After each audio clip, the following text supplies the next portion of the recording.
Scott, imagine you'd built one of the most successful companies in American history. Mm-hmm. What would retirement look like? Checks. No, I'm sorry. What would it look like? It'd look like my life right now, Ed. You don't need to build one of the most successful companies to have a wonderful back nine. I'm doing exactly what I want to be doing. I hang out with impressive, intelligent young people such as yourself. We make good money. We have purpose. And I get to do amazing things with my friends and family that, make me feel closer to them. I can't imagine doing anything differently. And the only lesson in this humble brag, or not so humble brag, is once you get to a certain level of economic security, you want to use money as a means to an ends. And that ends is great experiences that make you feel closer to your friends and family, and recognize that you have an increasingly finite amount of time here.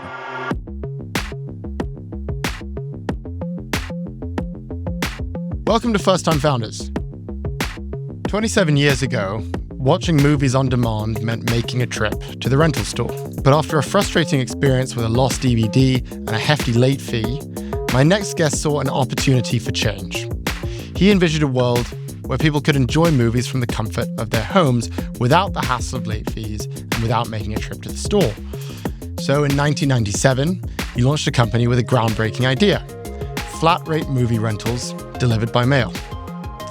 That single innovation, followed by many more, laid the foundation for what would become the world's leading movie and television streaming service. With nearly 283 million subscribers and over $28 billion in revenue this year, this founder's vision has forever changed the way we consume entertainment. This is my conversation with Reed Hastings, co-founder and executive chairman of Netflix. Welcome, Reed. Thank you so much for joining me. And what a treat. So excited to be called a first-time founder. It's like I'm young again or something. Exactly. I'm just looking at the background behind you. I know that we were in talks about maybe doing this in person, and I'm already just feeling huge amounts of regret. The background looks beautiful. It'd be lovely to have you out here. You got to come see it. I mean, the fall colors right now are incredible. But of course, we're just waiting for the big snows to hit. So our listeners know, where are you exactly? Powder Mountain, Eden, Utah, about an hour from Salt Lake City Airport. And that is something that we will be getting into in this interview. That is sort of your newest project. But the title of this program is First Time Founders. You are not a first-time founder right now, but you were at one point. So we're going to start with that. We're going to start back in the 90s, right after you had served in the Peace Corps, and then you got your CS degree from Stanford, and you decided to start a company, but it wasn't Netflix. It was actually a company called Pure Software. So let's start there. Could you tell us the story of Pure Software, what led you to that venture, and how it all came about? I would say that starting a company is like jumping out of an airplane without a parachute, and you just assume a bird is going to fly by. And so the people who start companies are unrealistically positive and optimistic. And then occasionally, some of the times it works. The bird flies by. And if I think about my own experience, I was excited about a particular product. It found errors in a class of C and C++ software that no one had been able to find before, these memory errors. And I was just hellbound on creating the product. And I had to do a company to see the product come to light. Was this something that you always knew you wanted to do? Did you think that you were going to be an entrepreneur? Or? No, I did take one sort of business school-like class, and I had to learn how to use a spreadsheet to do that. But that was like my little tiny bit. And when I was a grad student, so mid-90s, I got super excited about the foot mouse. And, I was often with old hand mouse in the terminal, it's just slow back and forth to the keyboard. And so, of course, I thought of the obvious solution, which is you control the mouse with your foot. This is the first I'm hearing of the foot mouse. I love it. Yeah, the foot mouse was a great idea, I thought. Yeah. which just shows I'm not very good in the judgment category. I'm good in the passion category. Okay. So anyway, I spent 6 months. Luckily, I didn't drop out of Stanford to do it. And it turns out two things. One is it's a very dirty environment. And so after a day or two, the foot mouse was pretty gross. And then two, your leg cramps. So it's just not used to that fine dexterity control. And those are both hard problems to solve, which is why there's still no foot mouse 30 years later. But I would say I've always had the product bug or the passion product bug. And then the first time I really did it, which was pure, it actually worked. So I spent a year at home writing the software, and then I had to figure out a company to, figure out how to make it mainstream and distribute it. The company from 91 to 95 doubled every year.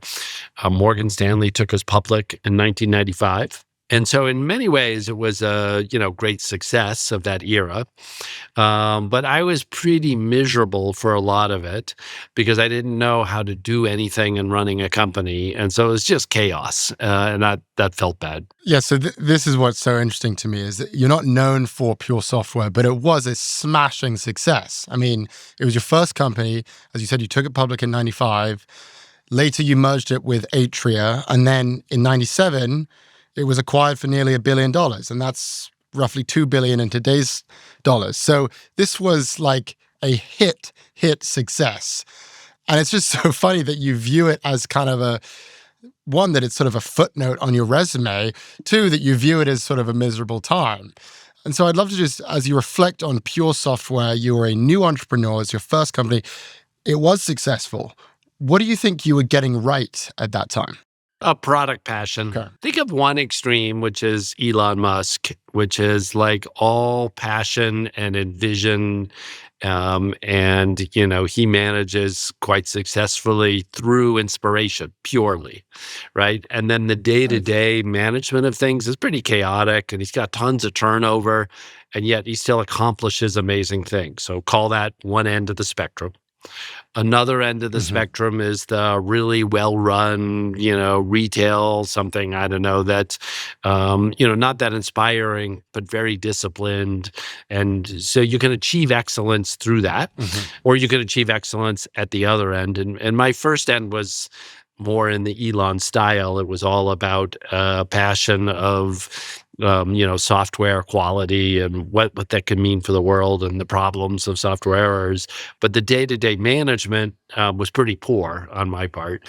But we succeeded through kind of energy and passion, because then people forgive you a lot of things, or you just make mistakes, but you charge ahead. So we'll fast forward to 1997. You've just kind of scored pretty big on pure software.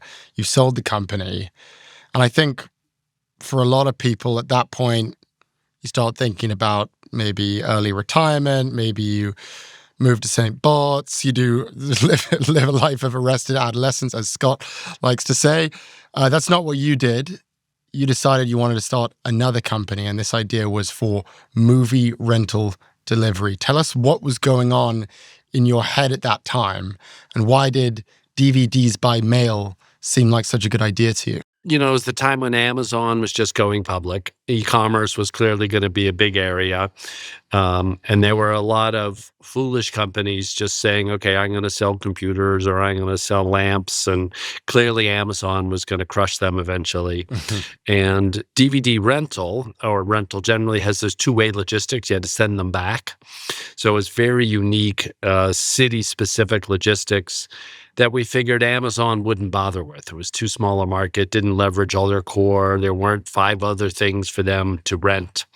So that would give us, we could ride the e-commerce explosion and not have competition from Amazon, only have it from the incumbents being Blockbuster and Hollywood Video. And then if we succeeded, we said, okay, then we've got the pole position for converting to streaming. Thus, we named the company Netflix and not DVDbymail.com. Yeah, because that was always the ambition. So you mentioned that Netflix was partly inspired by Amazon, perhaps totally inspired by Amazon. I didn't realize this, but at one point, Jeff Bezos actually offered to buy Netflix and you declined it. Could you take us through what happened there? Let's think about the dates. Late 90s, and we went and talked with them. It never got to like a formal offer. It was sort of exploratory. Yeah. And, they were properly interested in all businesses that could show a profit. And here's the shocker. We said no, and then we worked our ass off for 20 years. Okay. And then if you compare the stock return, if we had sold and then just ridden the Amazon stock up, Right. would have been the same outcome. 20 years of work. And now, of course, I'm happy to, create Netflix and that kind of thing. Yeah, absolutely. And my favorite detail along those lines.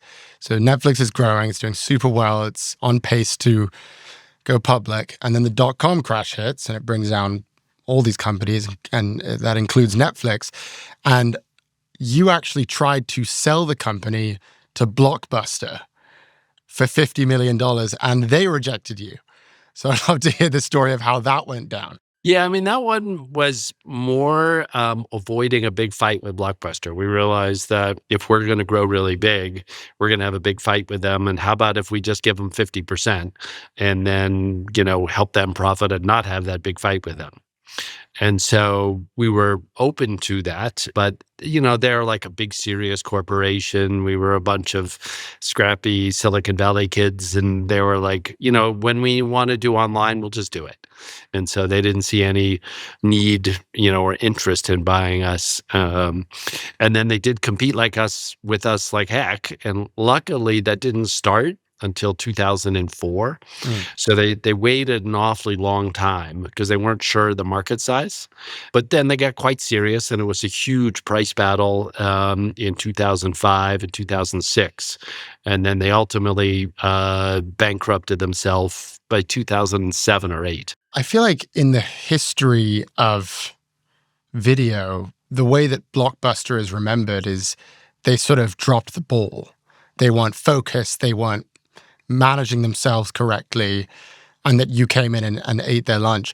Do you think of their strategy that way? Do you think that they sort of slacked off and that's where you basically picked up the slack? How do you view your takeover of Blockbuster in that story? High respect for their leadership. Very smart, thoughtful people. They rolled up the business, beat all their direct competitors through kind of careful and good execution of store-based video rental, negotiated great deals with the studios. When it came to looking forward, they were very forward-looking, and they did a deal with a broadband company in 2000, long before we were streaming. Okay, we didn't start streaming till 2007. Yeah. Okay, so in 2000, they do a deal with a broadband company to be on the leading edge. Unfortunately for them, the name of that company was Enron. Okay, and it Wow. turned out to be this, billion-dollar loss that was a scam. Okay. So they kind of learned, internet, is a bunch of scam artists. Right. And so they were more scared off.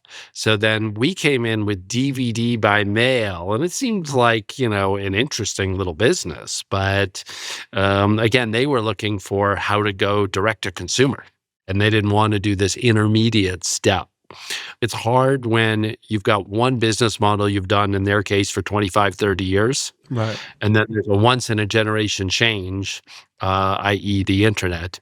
Like Netflix hasn't, I guess streaming. I mean, we were born to do streaming and thought about streaming all the time, so it wasn't hard for us to let DVD go. Right. But I think if DVD had been the vision, it would have been a lot harder. It was a long time before you actually started streaming. Were you constantly telling the team, ultimately this is the goal, ultimately we're going to get into streaming, this is just phase one? Yeah, for sure. I mean, we launched in 97, 98, and 2007, a decade later, was our very first streaming. And that was just a Windows PCs with crappy content. Okay, so it wasn't until 2009, 2010 that we had the Xbox deal. So you could watch Netflix on your TV if you had an Xbox, and we had the Stars online content, which is like a baby HBO. And so then it was like real content and on the television. And then it was like another 5 years before we were integrated into most televisions, and then we got our button on the remote, the Netflix button. And then we started, we did our original content first in 2012. So that was House of Cards. So yeah, there was a lot of steps in there that took to put together. So, it's an unusual entry strategy to build a business to be the segue, Right. that is where we're going to build DVD rental and then be in position for internet streaming. Yeah. But we were differentially confident that DVD by mail was the best solution for a decade. And then when it came in with streaming, we were super hungry for it. And then, of course, with that, we could expand globally. We'll be right back.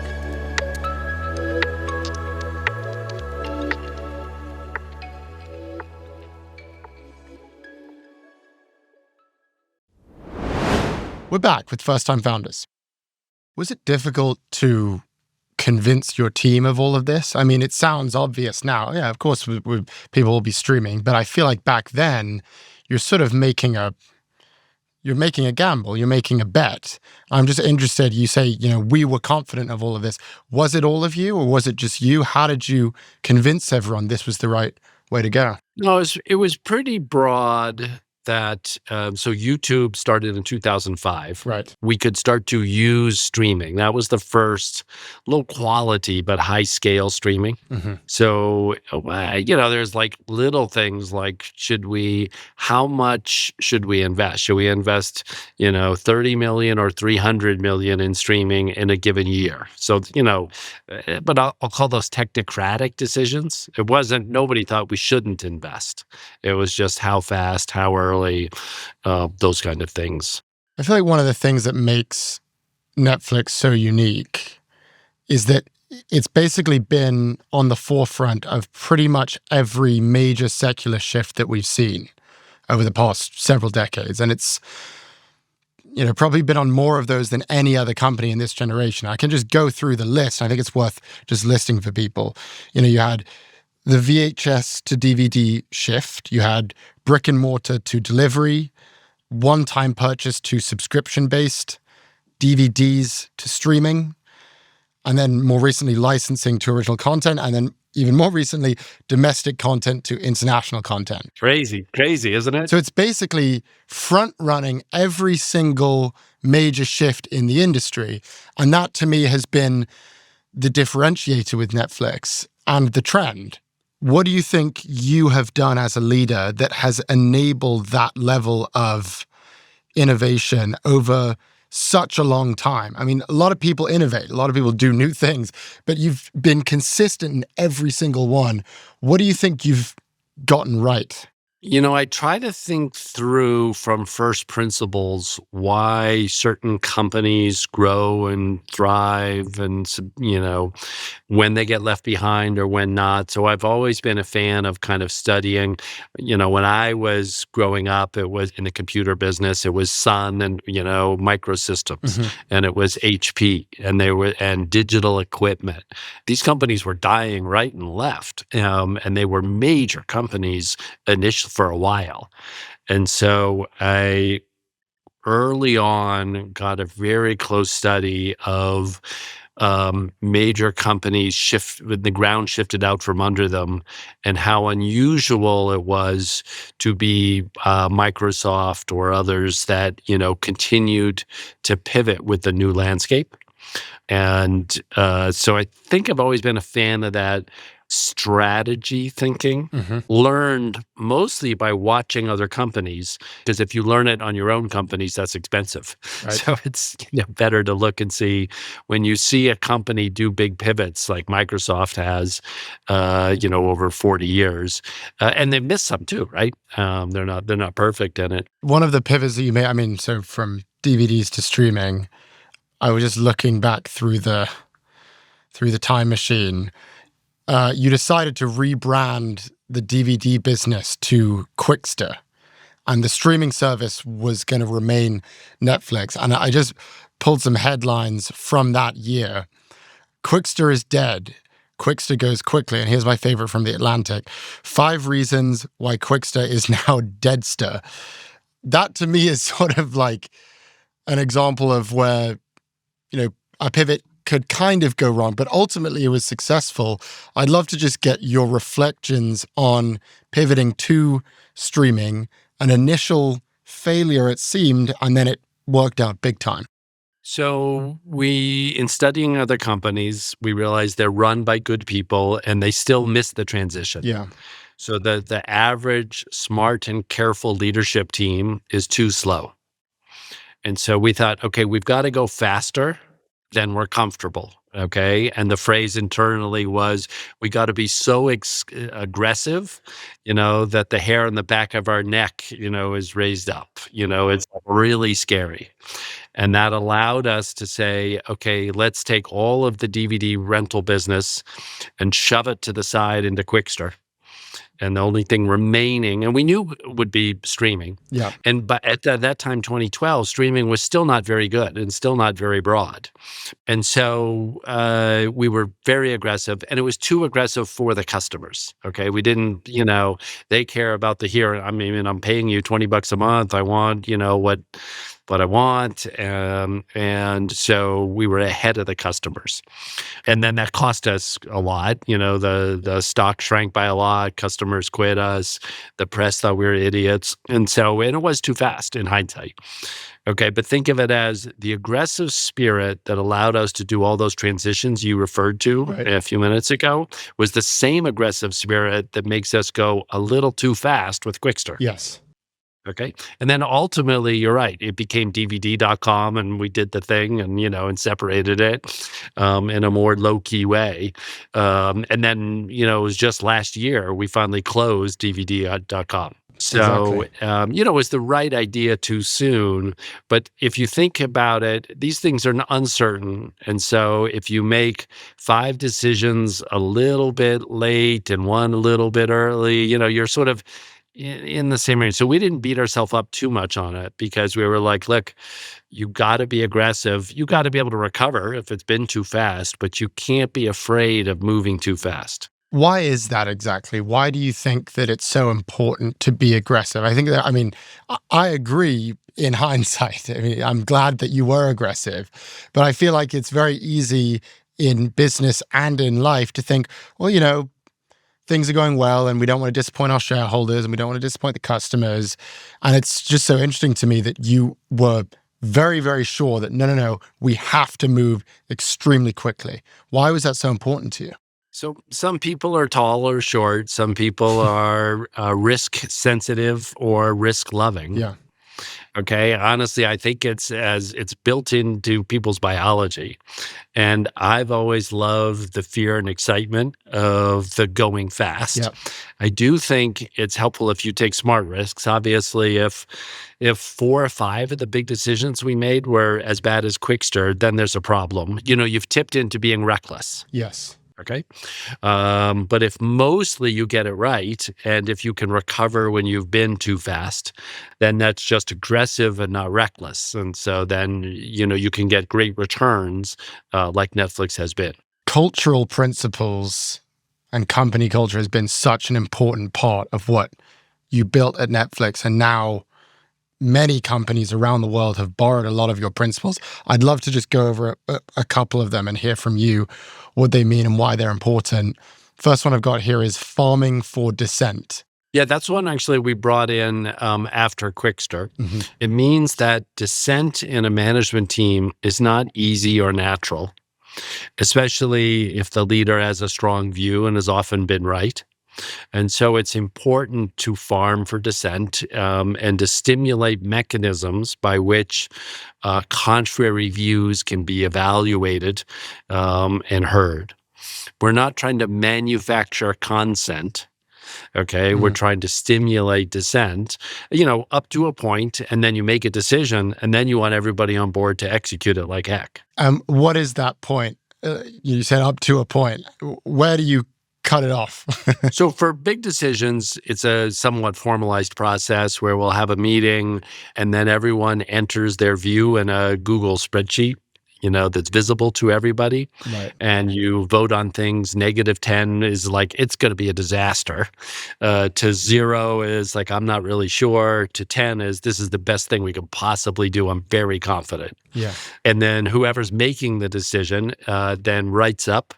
Think of it like a Supreme Court decision. I mean, it's not as well written or formal and stuff, but it's here are what I heard. Here are the different views, and ultimately, I think the balance of risk is this, and I think we should do Y, and then that's the decision, and then we move forward. The other one I have here is extraordinary candor. What does that mean? Well, human beings, as we've lived in denser and denser groups, have learned to be more and more polite and indirect. So, in China or in Japan, where it's very crowded, people are super polite. And, it's an art form. The challenge in that in business is we come from a lot of different cultures and we're moving fast. And so it's better to enable people to be rude by conventional standards and to be very direct, at least about the workplace, not about your clothing or, that you're attracted to someone or I don't know, but again, on the work dimensions, we want high candor Right. to get people to have more clear, effective, and honest discussions about, should we cut price in France, or should we do this show, or should we do this product feature? Just going to move through one more cultural principle here, which is the keeper test. What is that? The keeper test is, if someone was going to quit, would you work hard to keep them, to change their mind? And so it's using that as the firing criteria rather than the traditional, have they screwed up so egregiously that we should fire them? Okay, that's kind of the default model. And we would say, no, we'd like to have a whole bunch of people that you would fight hard to keep. And you're responsible to all of your direct reports are people that you would fight hard to keep. We'll be right back.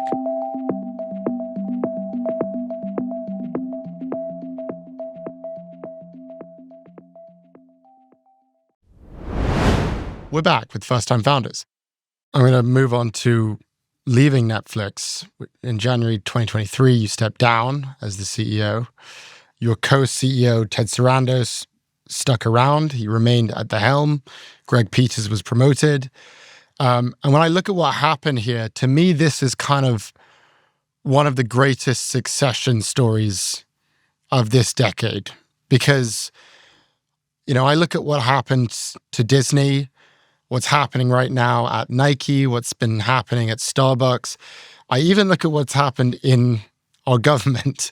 And what I'm finding is that the transition of power is extremely difficult. But if you look at what's happened with Netflix, Netflix has crushed it. The stock has, I think, roughly doubled since you left, which is actually a testament to your ability to formulate a plan. What makes a good succession plan? How does a leader such as yourself peacefully and successfully remove themselves from the helm? It's something that we always have concentrated on, which is developing bench strength. And Greg and Ted, been with me for 19 years or something. So it's like they were very ready and very excited to have the shot, to lead. But again, I think that's, again, similar to the Andy Jassy, following Bezos. I bring that up just to say, there are other proof points Jassy's been at Amazon for 20 years, and he's different than Bezos, but, he's doing it his way. And, there are those companies that struggle, where the board and the CEO either didn't pick right or took a long time or, a range of tricky issues. And was it hard to let go of Netflix? Yeah. I'd done it for 25 years, every day, jump up early to check the metrics and be in charge. And it, was a big shock at first. But, I knew that this was a great time for them to take over because we had a great recovery path that they architected, for the company. But on a personal basis, I missed it. I missed being the center. I missed the, the influence. I missed the intensity, missed the global travel. But, 3 months later, I took over Powder Mountain, and, that's been an incredible adventure. And then, doing a bunch of philanthropy and, more active on that side. So I've been, really blessed to continue to feel very invigorated. It's so interesting to me because who would have thought that the entertainment, internet, software entrepreneur would decide, you know what, I'm going to go start a ski resort. My wife and I had a home here, a powder already. So it's not like I searched 50 mountains and found the right one in some great strategic play. Right. We had a house here. We could see the mountain was struggling. The opportunity to buy out the existing owners came up. And really, most ski mountains are real estate development projects. So that's skiing itself is, a very tough business, like restaurants, that kind of thing. Yeah. And then it's creating the real estate play that's been so exciting. I'd love to know if there are any similarities between operating a ski resort versus a streaming service. What are sort of the main differences in the experience? But more importantly, what are the main similarities? What's sort of carried over? Yeah, the similarity is really the subscription orientation, which is you've got a set of customers and your job, is to keep them excited. And so you're not trying to get new customers all the time, like a transactional business. Right. So it's really focused on, those that own real estate or have season passes. And so that's probably the biggest similarity in business model. Then there's a lot of similarities in culture now, where we're, building up Powder Mountain to do keeper test and high compensation and, all of the things that we've learned before. And then we've shaken up the model. So, we've split the mountain in half for private, half for public. No one had done that before. We did a thing a couple of days ago where we said on February weekends, which are the busiest times, it's season pass only days.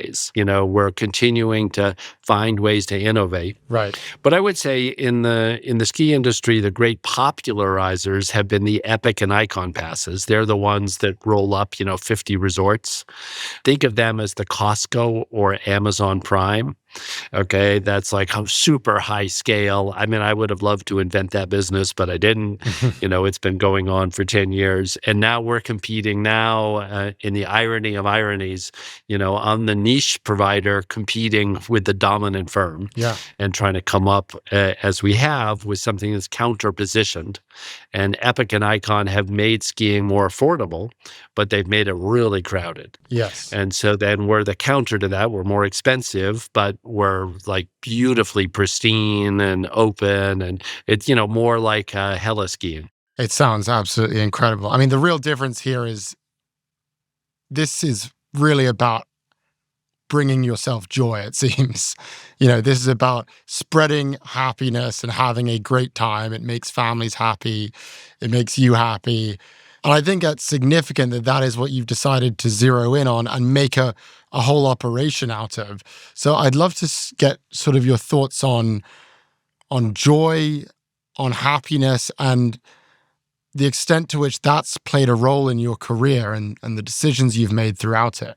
I would say finding new angles on existing businesses, whether that's rental or, software error detection, or this one, skiing is the exciting thing, coming up with new business models that, work really well. In our case, to have 600 families have the private skiing, and then use that to anchor the mountain and the public side with, thousands of season passes. And it's got all the joy for me of Netflix, even though it's a fraction of the scale, a fraction of the profitability, a fraction of, things that are important in many ways. But it's a fun problem to be engaged with. And yes, to create, again, but the joy we create for our members it's very visceral and, we get to know them. And that's, deeper than just someone writing you of how important this show was to see them. But that was fun too. As you look back at this very wide-ranging career, which parts were the most rewarding in your view? I'd have to say right now, I feel most rewarding because again, it's my neighbors that are, that we're saving the resort for and expanding and growing and putting in, like this year, we're putting in 4 new lifts. And like nobody goes that aggressive all at once. It's crazy in a way. Yeah. And yet we're pulling it off. Even though if I'm objective, it's not as much good in the world, as say Netflix. It feels very intense because I know the people. There's a community aspect. Yeah. Yeah, I would say the personal satisfaction is highest now, probably in terms of world impact, then Netflix would be the highest. And what about your philanthropy and your ventures in education? What has that brought you on a personal level? What I found, like the year I did the politics, is, it's good for the world, but I wouldn't jump out of bed to do it. I jump even today with a philanthropy. I like it. It's important. I'm doing a bunch on charter schools, a bunch on AI learning, a bunch on lower cost mobile phone access in Africa, home solar.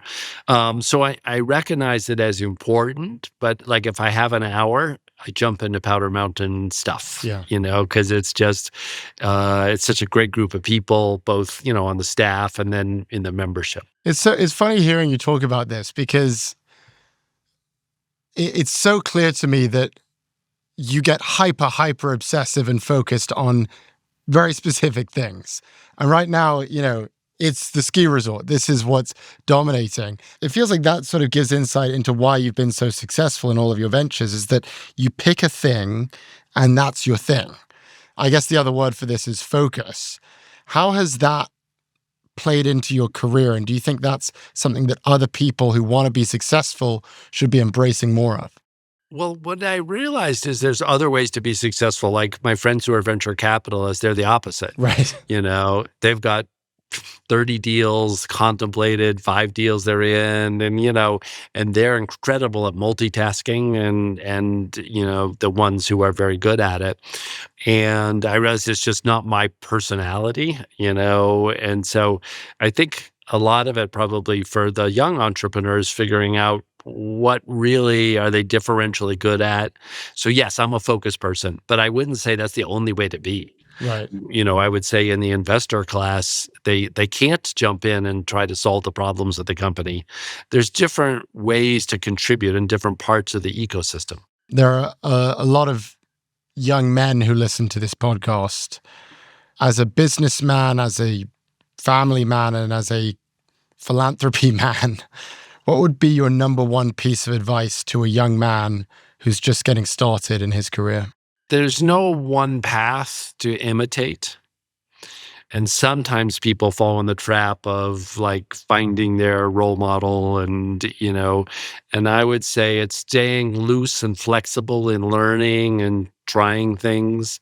And it's always challenging yourself. If you're growing in your skill set, then you're going to have lots of opportunity, but there's no predictable path. So it's more of an emphasis on growth and growth mindset than on preparation and having a plan.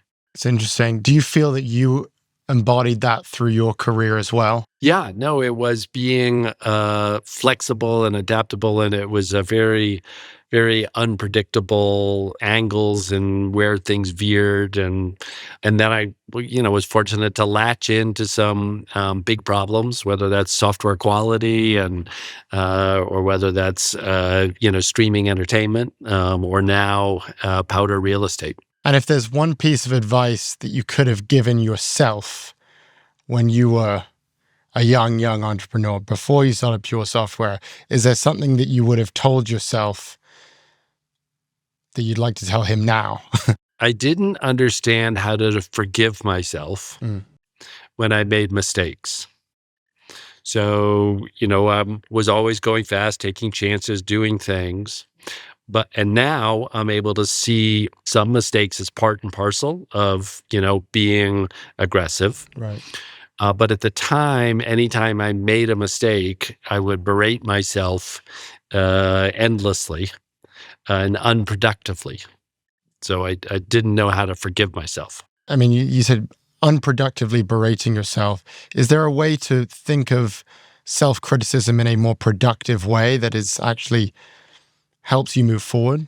My hunch is it just comes with age and that there isn't really a shortcut. So, I mean, you can understand the intellectual theory, but in terms of the emotional release, and, when you're younger, all those emotions are so intense, Right. About success and failure and esteem and humiliation. And, our systems are keyed up for that in ways that makes people very hungry. But I would say as you get experience, learning how to forgive yourself would be the little bit that I might be able to add to your audience, because I'm sure they're quite good risk takers and they're quite aggressive and they're good about learning and growth and lots of things. Absolutely. I love that, and I will take that moving forward for myself as well. Ed, when are we going to get you up skiing? Oh my God, I'll come tomorrow. As soon as the ski season starts, I want to do it. Great to get you up this winter, and we should do a little event maybe with you and Tim Ferriss, who's local too. He's Park City. I would absolutely love that, and I love Tim Ferriss. Reed Hastings is the co-founder and executive chairman of Netflix. He is also a majority owner in Powder Mountain, and I hopefully will be skiing with him soon enough. Awesome. Reed, thank you so much for joining me on the podcast. Thanks so much, Ed.